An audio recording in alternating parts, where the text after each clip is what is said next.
18018. Saya Yeseka Safitri, NIM 18022. Saya Nadila Ayu Arifin, NIM 18041.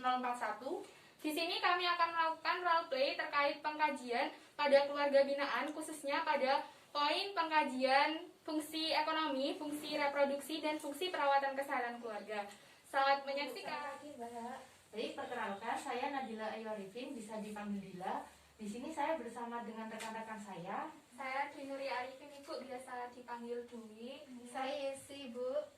Ya. Baik, kami dari mahasiswa Fakultas Keperawatan Universitas Jember yang sedang melakukan praktek belajar lapangan keperawatan keluarga. Sebelumnya, Ibu bisa tolong sebutkan nama lengkapnya, Ibu? Ya, nama saya Ajeng Ayu Pangesti. Baik, dengan Ibu Ajeng, nggih. Nggih. Sebelumnya kalau boleh tahu suami Ibu kemana, nggih? Kebetulan suami saya hari ini sedang bekerja. Nah, untuk pulangnya itu masih nanti sore, Mbak, sekitar jam 4-an. Begitu. Baik, Ibu, hari ini saya bersama dengan rekan-rekan saya akan melakukan pengkajian pada keluarga Ibu Ajeng. Untuk waktunya sendiri kurang lebih selama 10-15 menit, Ibu.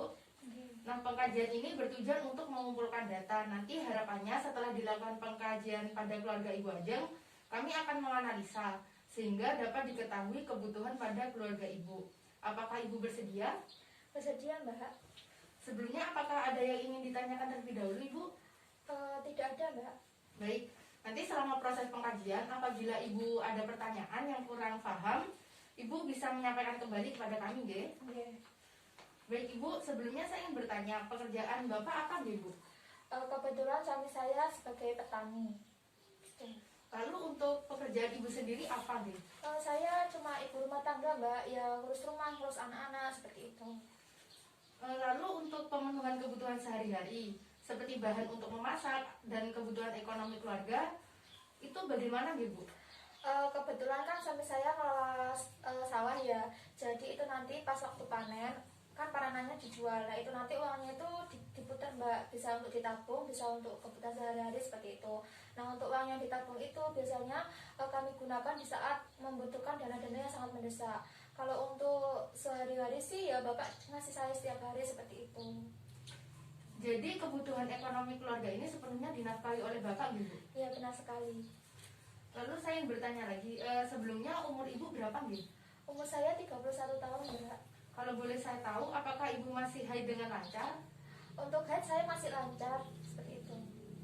Nah, biasanya kalau Ibu haid ini berapa hari, nggih? Lalu biasanya kalau Ibu lagi haid, apa yang biasanya Ibu rasakan? Kalau haid itu saya ya sama seperti wanita umumnya, itu sekitar 6-7 hari seperti itu. Nah, tapi untuk akhir-akhir ini saya tuh sering mengalami kram di perut. Nah, itu biasanya terjadi pada saat haid pertama dan kedua, seperti itu. Lalu biasanya kalau Ibu nyeri haid, apa yang biasanya Ibu lakukan? Nah, biasanya apakah dibiarkan saja atau mungkin Ibu minum obat? Kalau saya itu biasanya cuma baring-baring, Mbak, sambil perutnya itu dikompres sama air hangat gitu. Terus biasanya kalau ada salah satu anggota keluarga yang sakit, itu bagaimana, Ibu? Dilihat dulu, Mbak, sakitnya. Kalau cuma sakit batuk pilek itu biasanya saya berikan obat di warung. Nah, kalau seumpamanya sakitnya itu udah agak parah, nah itu saya bawa ke dokter seperti itu untuk diperiksa. Lalu menurut Ibu sendiri, perilaku yang sudah diterapkan oleh keluarga dalam menjaga kesehatan ini bagaimana, Ibu?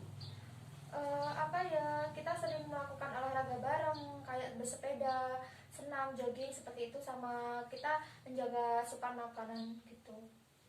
Lalu menurut Ibu sendiri, arti sehat dan sakit ini seperti apa? Kalau sehat itu menurut saya tubuh kita siap untuk menerima segala kegiatan yang akan kita lakukan. Jadi kita tuh fit untuk melakukan segala sesuatu gitu loh, Mbak. Nah, kalau sakit sendiri itu berarti tubuh kita menolak untuk melakukan suatu kegiatan. Dalam artian berarti kita tuh harus melakukan istirahat seperti itu. Nah, biasanya tanda-tanda kalau salah satu anggota keluarga ada yang sakit ini seperti apa, Bu? Kalau Bapak itu biasanya mengeluhnya itu sakit kepala, terus badannya pegel-pegel gitu. Nah, kalau anak-anak saya itu ya panas, demam, terus pilek juga gitu. Nah, lalu untuk mengatasi hal tersebut, biasanya Ibu dapat sumber informasi kesehatan ini dari mana untuk melakukan perawatan pada anggota keluarga yang sakit? Kalau sumber informasi banyak, Mbak, ya. Dari TV aja kita sudah dikasihkan informasi seperti itu. Jadi ya dari TV aja udah cukup sih kalau menurut saya. Nah, menurut Ibu sendiri, apakah ada anggota keluarga yang pernah mengalami sakit serius? Lalu, apa yang Ibu dan keluarga lakukan untuk mengatasi masalah tersebut? Pernah Mbak, anak saya itu kebetulan dia itu demam selama 5 hari nggak turun-turun gitu loh demamnya. Terus saya kan khawatir ya, saya bawa ke periksa ke dokter. Nah ternyata di sana itu didiagnosa bahwasanya anak saya mengalami demam berdarah gitu. Jadi ya udah, saya akhirnya setelah saya berdiskusi dengan keluarga saya, anak saya itu saya bawa ke rumah sakit untuk melakukan perawatan. Nah jadi selama 10 hari anak saya itu dirawat di rumah sakit gitu. Baik, seperti itu. Nah, selanjutnya akan dikaji oleh rekan saya, Ibu. Oke. Baik Ibu, di sini saya akan menanyakan sedikit terkait dengan praktik diet atau makanan dalam keluarga Ibu, nggih. Nah, untuk yang pertama itu, apakah Ibu dan keluarga Ibu itu mengetahui tentang makanan bergizi itu seperti apa gitu? Makanan bergizi itu bukan yang ada lauk pauknya itu Mbak ya? Iya, Yang apa sih namanya 4 zat 5 sempurna itu kan ya? Iya. Nah ya itu. Lalu untuk yang kedua itu bagaimana pola makan dalam keluarga Ibu? Apakah teratur dalam 3 kali sehari atau bagaimana? Kebetulan teratur sih Mbak 3 kali sehari. Lalu dalam hal berbelanja dan memasak itu apakah Ibu sendiri yang memasak? Iya saya sendiri. Lalu selanjutnya kan sudah berbelanja. Nah, dalam hal memasak itu bagaimana Ibu cara mengolah makanannya? Apakah digoreng, direbus atau dipanggang? Macem-macem sih Mbak, tapi saya tuh lebih sering mengolah makanan digoreng gitu. Digoreng gitu. Ya. Lalu untuk jenis makanan atau macam-macam makanan yang biasa Ibu dan keluarga Ibu konsumsi dalam sehari-hari itu apa saja? Apa ya, bisa sayur bening, terus apa, tempe goreng, tahu goreng, telur goreng gitu, ayam goreng seperti itu. Oh gitu. Nah, kan setelah Ibu masak nih, nah itu selanjutnya masakan tersebut disimpan dalam lemari atau ditaruh di meja ditutupi tudung saji atau bagaimana Bu?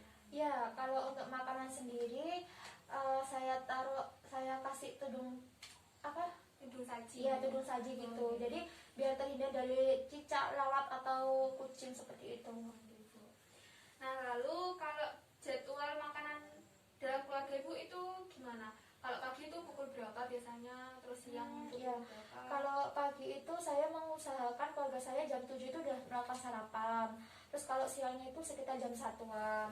Nah, untuk makan malam sendiri kami biasa melakukannya itu sehabis maghrib gitu. Jadi sekitar jam 6 atau setengah 7-an.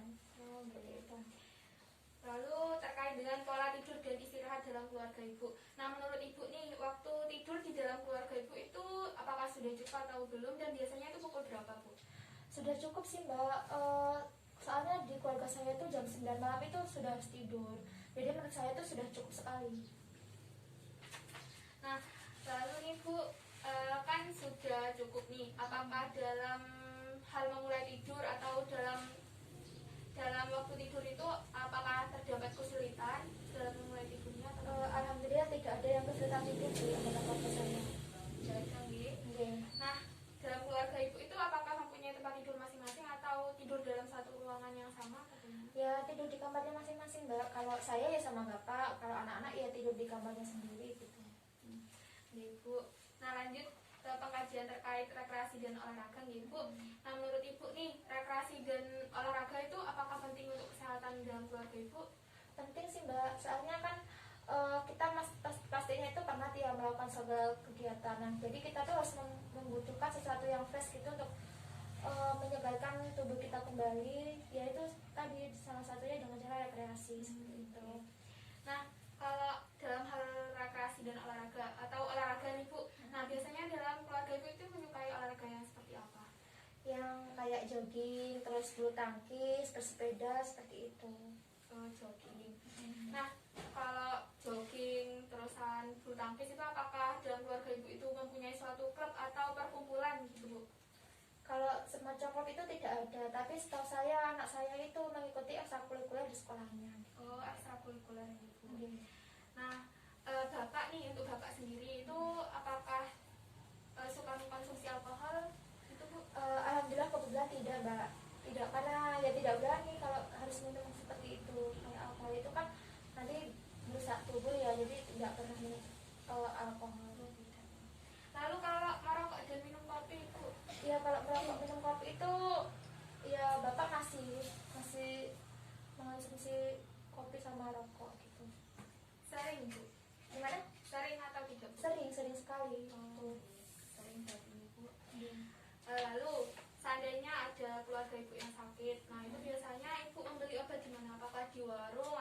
apotek atau bagaimana? Karena rumah saya jauh dari apotek, jadi saya belinya di warung terdekat gitu. Berarti tanpa resep dokter gitu? Iya, itu sesuai dengan request saya kan. Kalau di warung itu ya seadanya Mbak. Jadi kalau Mbak saya minta obat pilek, ya udah sengasihnya penjual aja gitu. Berarti tanpa resep dokter gitu. Iya. Nah, kalau beli obat di warung itu kan biasanya ada obat yang tersisa. Itu Iya. apakah ibu simpan dalam waktu yang lama atau bagaimana? Tergantung kemasannya tuh Mbak. Nanti kalau misalnya kemasannya sudah nggak baik atau rusak, itu sudah nggak saya konsumsi lagi. Tapi kalau misalnya kemasannya masih baik, bisa lah dikonsumsi lagi gitu. Ya. Ibu terima kasih atas jawabannya. Iya. Itu akan dilanjutkan oleh teman saya. Iya. Iya Ibu, dengan saya Yesi ya Bu. Iya. Jadi di sini mungkin tambahan saja. Saya akan mengkaji yang pertama itu tentang peran keluarga yang jenengan terkait dengan perawatan diri. Iya. Untuk kebiasaan mengkonsumsi obat tadi kan disebutkan ya Bu, sudah dengan mengkonsumsi obat yang dibeli di warung begitu. Lalu Bu, Iya. untuk terkait dengan pencegahan penyakit yang ada di keluarganya jenengan, mungkin kita ambil contoh saja ketika di keluarga ibu itu sudah ada yang pernah mengalami demam berdarah, anak ibu ya Bu. Iya. Nah itu pencegahan apa yang ibu lakukan agar tidak terjadi hal yang serupa?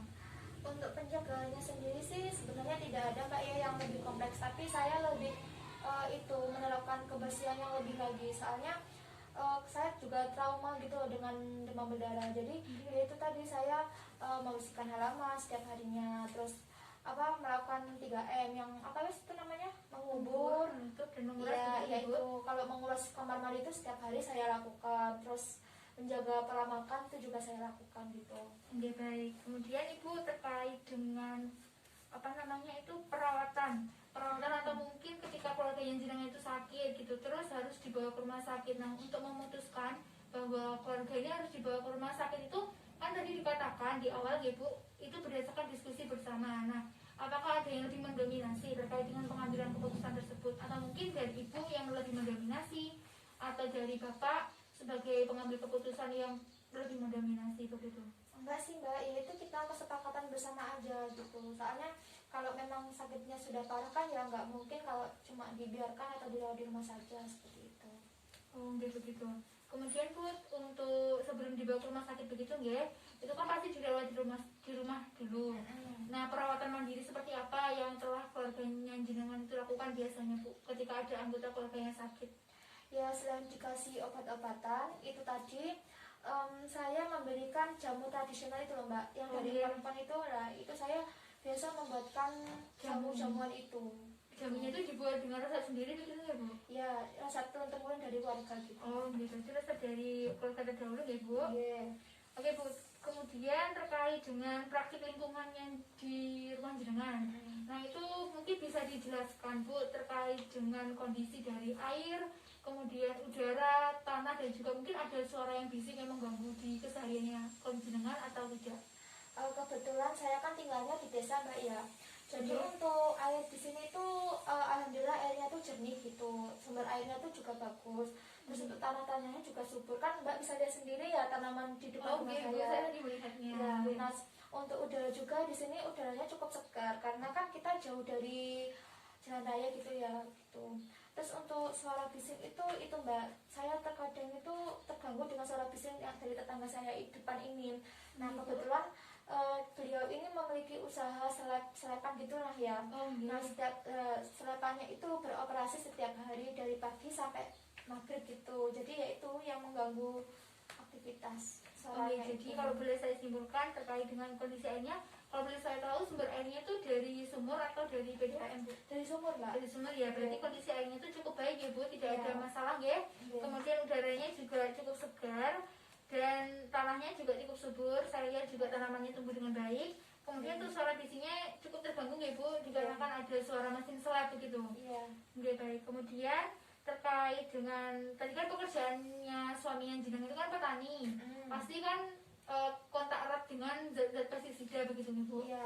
Nah kemudian apakah kontak dengan pestisida tersebut Bapak itu menggunakan alat pelindung diri atau tidak Bu?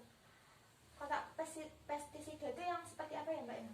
Seperti ketika mungkin Bapak itu memupuk di sawah dengan menggunakan zat pestisida, itu kan pasti ada kayak percikan-percikan zat-zatnya itu kan pasti mengenai tubuhnya. Iya. Apakah Bapak itu menggunakan misalkan masker atau mungkin sarung tangan anti air begitu? Apa enggak ya, kalau pakai alat pelindungan diri ya Iya. itu enggak sih.